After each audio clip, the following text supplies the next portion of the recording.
Hello everybody. Okay, let's wait for a few more people to join. And I actually check in the background and I keep seeing like my first communion little doll in here that I think I'm gonna start changing because it's a little bit creepy to have her in the background of my videos.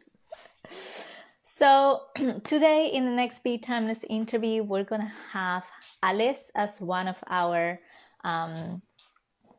guests, and I am really excited to have her. So let's invite her. Let me see if I can manage because it has not been easy, and we have had a few issues trying to get people in the lives. I don't know if it's my phone specifically or what, but yeah, we have just invited Alice. Let's see if she's able to. Okay, now I need to accept. Do you know I send the request for people to join, and then anyway, these kind of things happen. We keep trying. I keep clicking accept and go live, accept, go live, and at one point they will join me. And I'm gonna have to start preparing more my introduction to these lives because it literally takes about like 3 minutes to get people in the live. So I really don't know if anybody says like she's unable to join, but then when that happens, usually they join. So fingers crossed that is happening and she's joining. And otherwise, anybody that is watching and knows why this might be happening to me and I'm not able to get people into my lives at the first try, please tell me what I need to do. So Alice, I send you the request so many times. Oh, there you are. Yay. Here I am. Finally. It's always the same. I really don't know I don't know if it's me, my phone, my internet connection, just me because the world wants me to panic for a few minutes at the beginning of every interview, but this always happens. I know. I was requested join. It just wasn't loading. Oh, it always happens the same. It's like, I don't know, like 5 times or something like that. I'm here Anyway, now. how are you? I'm really good, thanks. How are you? I'm good. I'm good. Okay, so let's start with a little bit of an introduction of this interview. So, as you know, in the Be Timeless interview, we kind of like celebrate resilience and we celebrate the power of dreams that know no expiration date. We really want to empower women to chase their dreams fearlessly and to kind of like, defy social expectations on age, appearance, absolutely anything. We want to make sure that everybody feels good with the path that they are taking and know that the path that they're taking is going to take them to the destination at some point. So for everybody that doesn't know you, can you tell us a little bit about yourself and introduce you to everybody else Yeah, that is watching? of course. My name's Alice Mayamatej. I have been competing in pageants for, oh gosh, well over 10 years now. Started as a teen and now I'm in the Ms category, which is a whole new experience for me. And that's kind of why I want to come on this interview because I'm going through a bit of a shift in my life now as I hit 30 this year. And it almost feels like it's been looming over me a little bit. And now it's here and I'm just embracing it. And I just kind of want to come on and talk about my experiences and the things that I've been through and hope that it might inspire other people. I am competing in a pageant this year. I'm Ms. Royal Yorkshire at the moment, so I'll be competing in November this year. But I have held other titles, and that's part of the things I will talk about actually is like my journey to those titles too. Perfect. So congratulations on this new title. I am really excited to see you on a stage. This is going to be what? Is it November? November, yeah. November. Seeing you in November. Oh my God, as I said at the beginning, I need to remove this doll here because I keep like suddenly seeing it and I just get scared. So I'm just going to do this so nobody sees the doll in the No worries. background because it's a little bit of a scary. So yes, we are going to talk a little bit about resilience and resilience to mental health as well, which I guess it's really tied to your journey within pageantry. Yeah, absolutely. Um, Now, You say you're turning 30, and this interview is going to go in the Female Striving Over 30 podcast. So it's great Yeah. that you are actually in my age bracket now, which I have to say, it's great. You know, in being in your 30s is great. So nobody should fear that. But I do understand what you said. Like, you know, when you are getting into 30 and you're like, oh my God, my 30s are arriving. Have I achieved everything that I wanted to achieve by this age?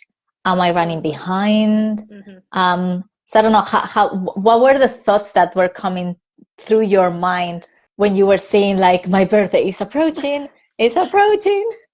I think my partner is a couple of years younger than me, so I think it's a bit of a joke between us, but it always makes it feel a bit more prominent to me. But I think it's one of those where it just feels, when you're in your 20s, you feel as if you've got all this time. And then you sort of hit 30 and you're like, oh gosh, okay, my 20s are over now. And sort of my early 20s just feels like a lifetime ago.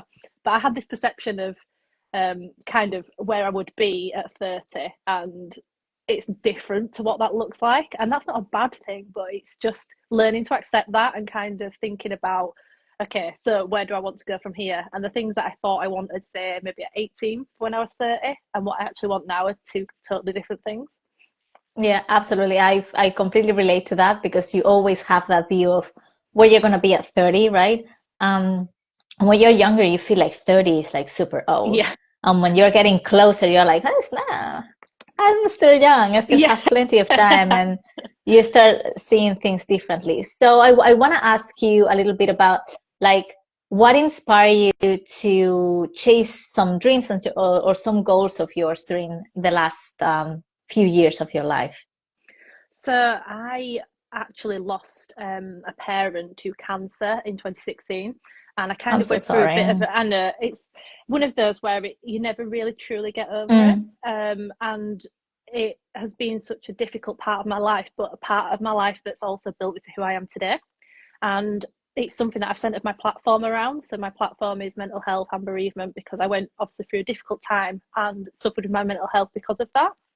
Um, but my dad, who I lost, was my, and still is my biggest inspiration in life. Like, even after he's passed away, whenever I go through a moment of self doubt or worry, I just think about him and think about what he would want for me, and think about the fact that, you know, he always taught me that the glass is always half full and never half empty, hmm. and it Yeah. inspires me to keep going even through difficult times. That's a really good way of looking at life because again, if we're looking at the other side, right? It just makes it so much harder to go through any obstacles that you might find on the way.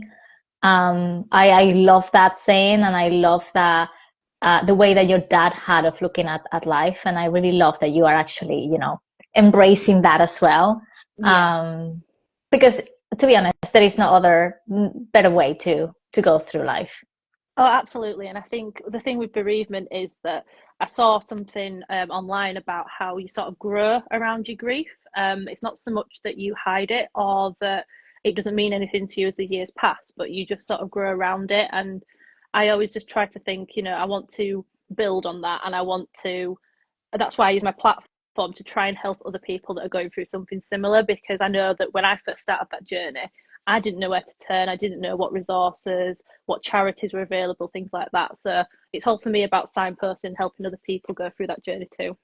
Mm, absolutely, because there is like things that like I started to realize now, right? There is not that many. There is certain topics that are a little bit of taboo, and that it doesn't feel okay to share these kind of things. And sometimes, you know, that vulnerability of going through grief is something that not everybody feels comfortable sharing. So Yeah. having people like you that share, you know, what they were going through, and as you said, like certain resources that help them, will really help people going through it. Did you have that kind of feeling or mentality when you were going through it, like, oh, maybe I shouldn't share this, or were you feeling like, should I not? At first, I did struggle with it. So it wasn't until maybe 2 or 3 years after I lost my dad that I actually felt I could talk openly about it. I think it was, I buried my head in the sand with it a little bit because I was trying to cope with my own grief, support my family around me, and people were looking to me to be the strong one. So at the time, I just kind of needed to decompartmentalize that and just sort of focus on getting through it. And then coming out of it after a couple of years, I had a bit of a mental breakdown because I just couldn't process all of those hit up emotions that I'd like built up over such a long time. So then when I kind of came out of the back of that, I found that talking about it in an open forum, like online in lives like this, for example, really helped me because it helped me unpack it as well as helping other people. Yeah, because I mean, it's not easy to talk about things that that make you feel sad or Yeah, make you vulnerable. That not everybody's able to do that. So I've always felt like everybody that share their story should be like proud of themselves. absolutely. And like in this case, in your case is grief. There is other people that have shared their journeys with other things, and especially like some celebrities, and they have received like really nasty comments from people. And it's like, look, the courage that it takes to open up and share your story, it should be celebrated. It shouldn't be talked down to. So have you ever faced any challenge in your sharing your story or opening up, or have you been lucky and everybody has been receptive? I feel like I've been quite lucky, to be honest. I think the only thing that can sometimes be a bit of a challenge that I find, and it's something that I think we need to work on as a society, is in the workplace. I think that talking Mm, about these types of things, grief or mental health or any other sort of topics around that, I think can be quite taboo in the sense of it's like, this is not the forum for this. So you need to cope with that in your own personal time and come to work as your full self. But obviously, when you're going through a difficult time like that, you're not able to just switch things off just to go to work. yeah, absolutely. So have you found like your workplace have been helpful in this case? Would you like something to change in the future, or have you talked to people that have had gone through difficult work situations and they have not been accepting or being maybe more flexible with certain I things? think I've known people who've had more difficult and challenging situations with the workplace. I can actually, when I went through my grief, I had a really good experience. The That's manager I good. had at the time, yeah, it was really, really positive. He was very understanding. He said, take as much time as you need. They sent me flowers and things like that, which I thought was a lovely touch. And I know the people haven't quite had that. But then in terms of my mental health, after obviously it was a couple of years after the bereavement that kind of happened, I wasn't in the same job anymore, and I didn't quite get that level of support that I think should be there. And I know Mm-hmm. that some workplaces are doing sort of mental health first aid and things now, but it's not rolled out across the board. Yeah. Yeah. Do you think it depends on the industry that you're working on or where your company is from in terms of like is UK companies a little bit more open, or it's more like if you're working for an American company, they take care of that a little bit better than maybe some European companies? In my experience, I found that the bigger, more corporate environments tend Mm-hmm. to be the ones where you get a bit more of that kind of inclusion around mental health. I think because they're very conscious of their public image, I think that they want to do that bit more. Whereas when I've worked for Mm-hmm. smaller businesses, I think you don't quite get that coverage as much because they don't necessarily have the resource or the time Mm-hmm. or understand how to kind of navigate that. Yeah, it would be great. Like, I mean, again, I don't know if maybe it exists. I don't know if it exists or not. But like some kind of company that will offer different help to companies according to the size of the company. Yeah. Because obviously, I do understand that maybe smaller companies don't have the funds to be able to maybe pay for this better health or something like that. Is an online thing. Hmm. They're not maybe not be able to pay for that, whether bigger companies can. But I think it would be great maybe to have different packages that companies could, you know, get to help their employees through mental health, because I have to say, like, very, very much so, everybody has some kind of mental health Yeah, and you go through thing different going on. phases in your life as Yeah. well, don't you, where you might need to call on that. I personally think that the government needs to do a little bit more on that, Mm, encourage businesses and put maybe put a bit of legislation behind that to make sure that it is covered off in the workplace. yeah. I absolutely agree. So with your journey of grief and sharing, Have you had any positive experience that you would like to share, or I don't know, like some help that you might have given to someone and that you would like to share with us? Yeah, so I've had a lot of really positive messages since I did start my platform, which is always so lovely to see. And I do try to include people as much as I possibly can with that. And recently, I've launched a lot of new incentives around that. So just this weekend, I launched my first ever virtual coffee morning, which is called Let's Talk Queens. And it's all about everybody just joining for an hour on their Sunday morning and just having a good chat. And we don't talk about mental health, we just talk about anything really, anything, everything. And this time it was mostly pageant girls, so we just had a good chat about like what we were up to and like got to know each other a bit better. And I came away from it feeling really refreshed on my Sunday morning. It just felt really nice just to just sit and have a good girly chat, really. I love that, because sometimes I work from home, right? So I don't really see that many people often. And these kind of things, I think that really help you to feel like you're not alone and help a little bit with your mental health. So everybody that is watching, if you want to, how can they join this Let's Chat Queens Sunday Yeah. mornings? So it's open to everybody, not just pageant girls, any gender, age, whatever. We encourage you to join and just have a good chat with us. So we are doing them monthly now. I haven't set a date for the next one, but I will be posting it on my Instagram page, which is at lost stop but not losing. And I'll put the Zoom details on the post as well. So it's just a case of just joining when the time comes. Perfect. That's great. I love that those kind of initiatives as well because, as you said, like you're not talking about mental health, but you're talking about like anything and everything. Yeah. And you start feeling more connected to people, and then from them you might meet new people, and then who knows, maybe you make some connections in there of people that might be going through the same thing as you and Yeah. helping you through the journey. Yeah, absolutely. That's what it's all about. It's just making those connections and Yes. yeah. So now going more into the whole thing about this Be Timeless series, all about like chasing goals and chasing dreams at any age. Do you have any example of like a moment or a goal or a dream that you have chased that maybe was a little bit like out of the norm or either earlier or later in life than people would expect you to go for that kind of dream or goal?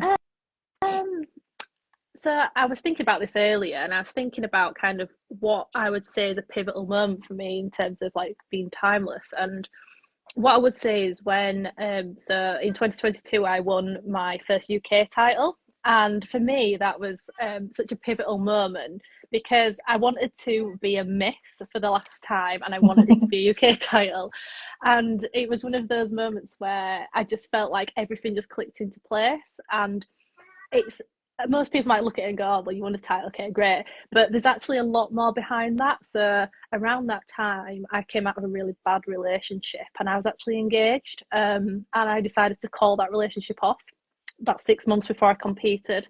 And it was such a challenging time for me. And I just threw myself into the pageant and I prepared and I was meticulous and I just absolutely thrived off it. And then when I hit that stage, I just felt like this aura around me. I just felt so amazing and empowered.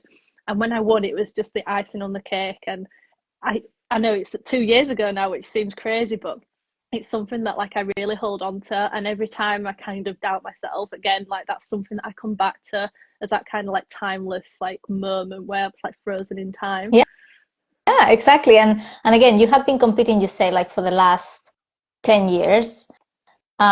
This was your very first UK title? Yes, I had been to an international pageant before, but it was just like a nominated title. So Yeah. I represented my country there, but I didn't win the title. So yeah, it was my first actual UK title that I won.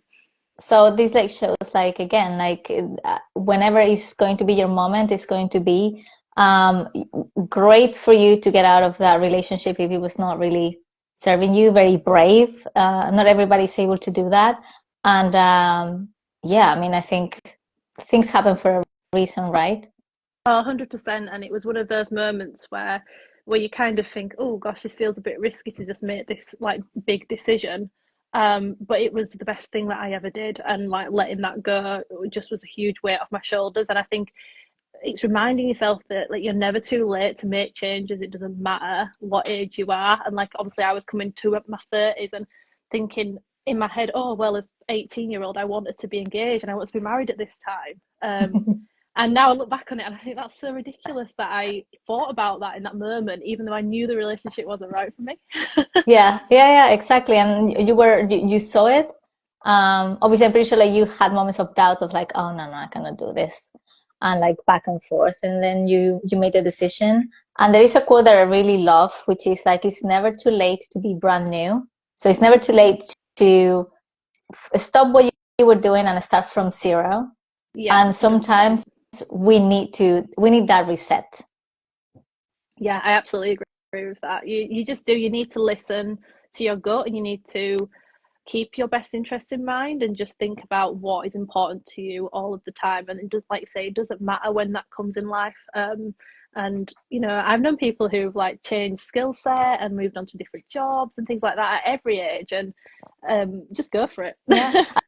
And I think we need to normalize that as well, that because you have been trained on something, you don't have to do that your whole life. There is always time to change if whatever you're doing is not serving you and it doesn't give you any purpose. It's okay to change.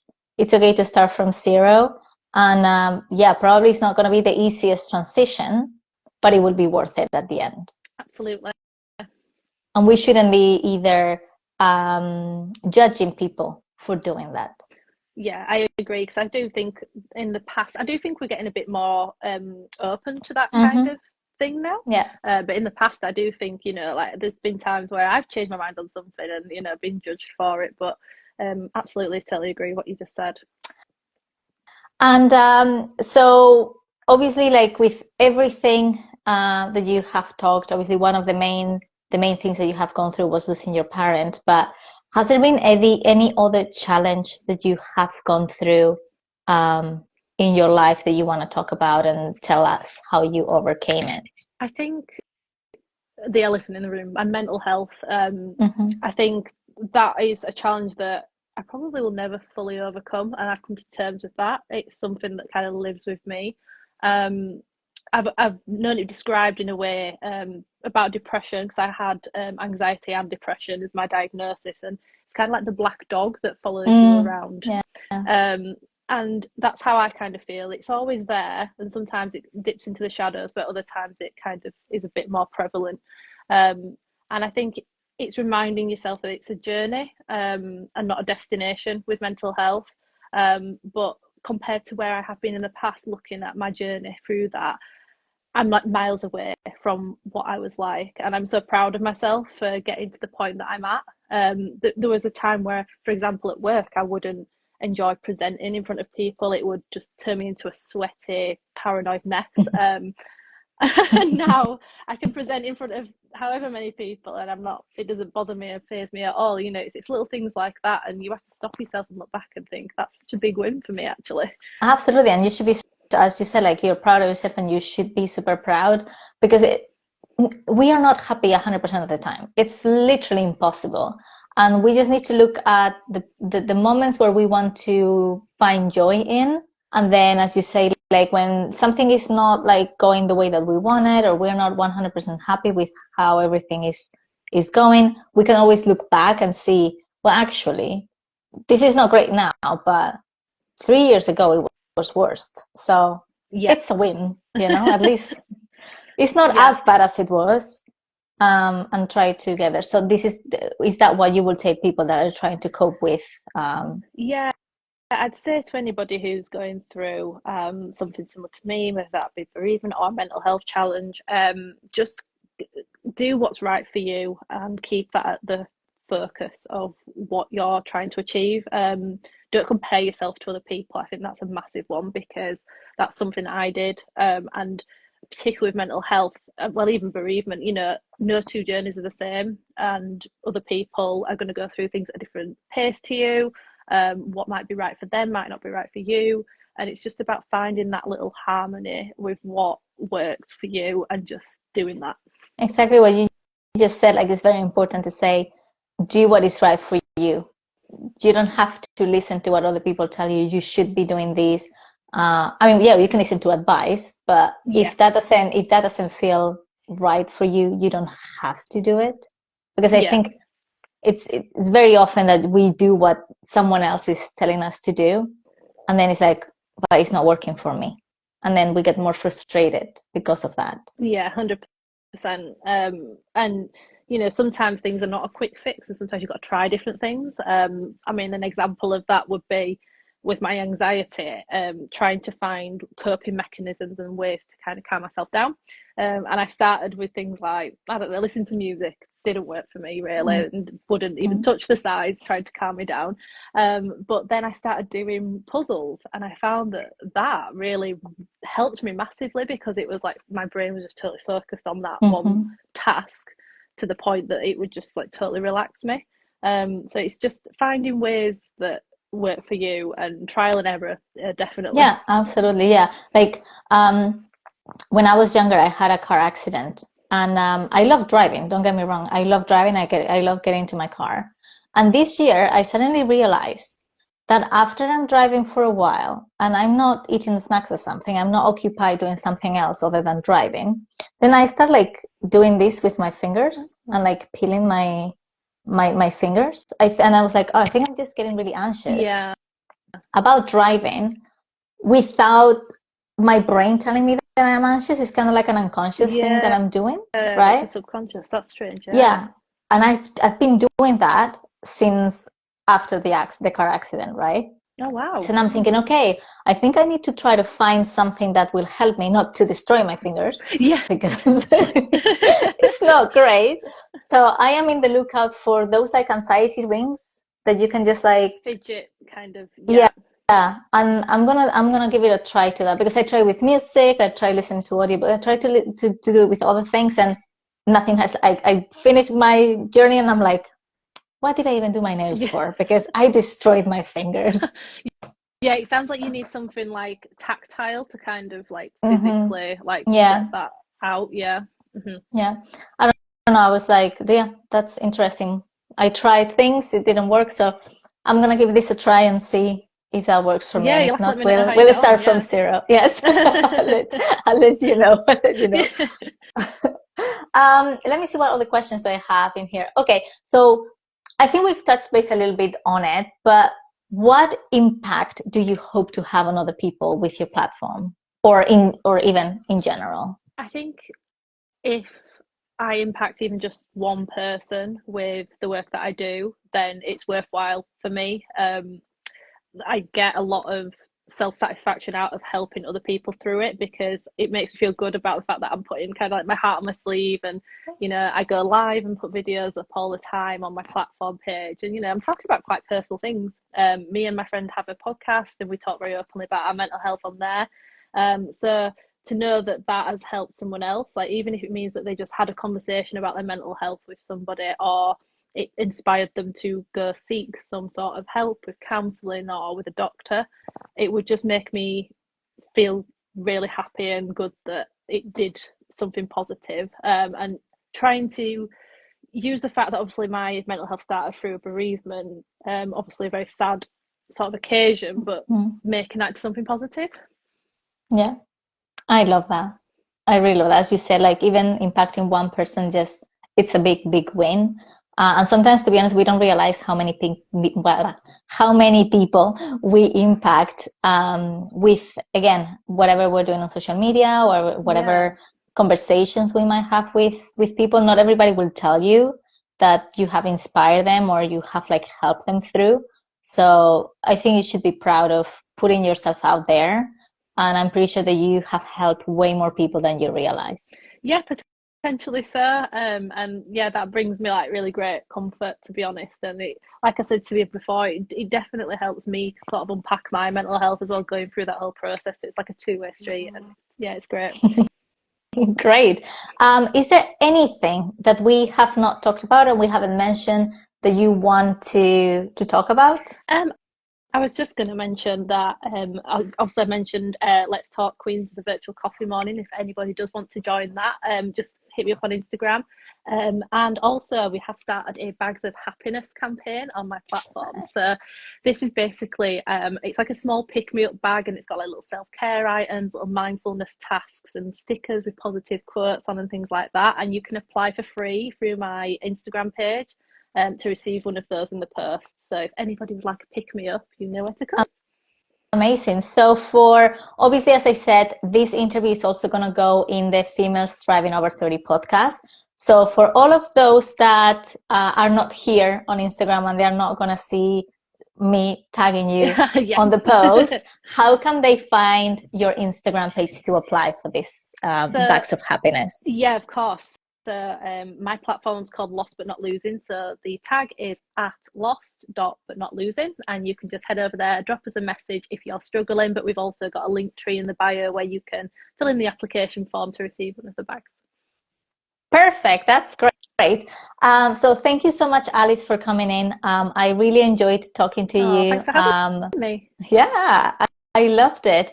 And I think like what you've talked about today, it's very powerful. I really hope that this has inspired more people to put themselves out there, talk about their struggles, talk about like any topic that they might think it's a little bit taboo and people shouldn't be talking about, because it's clear that these kind of topics really help a lot of people.